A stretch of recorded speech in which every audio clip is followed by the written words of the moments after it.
Ko čia sėdi? Tiesiog. Kas tiesiog? Juk aš pažįstu tave. Sakyk, kas atsitiko?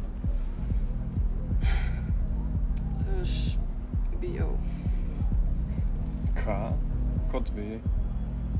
Aš bijau, kad jūs pamiršit mane. Iš kur čia?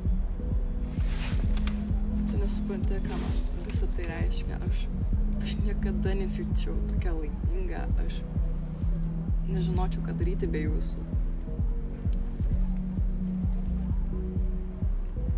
Aš išvažiuoju. Išvažiuoji? Kodėl? Bet tu juk sakei, kad nenori išvažiuoti. Čia vėl dėl tėvų ta situacija. Jie tik nori gero. Bet juk tu to nenori, Kamilė.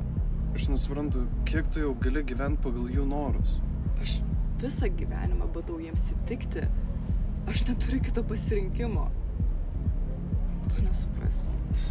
Ne, šito tikrai aš tai nesuprasiu. Atsiprašau.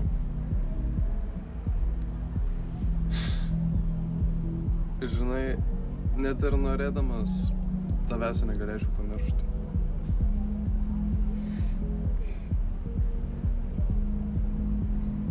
Aš to niekam nesakiau, bet jūs vieninteliai žmonės, su kuriais aš galiu atsipalaiduoti, žinai,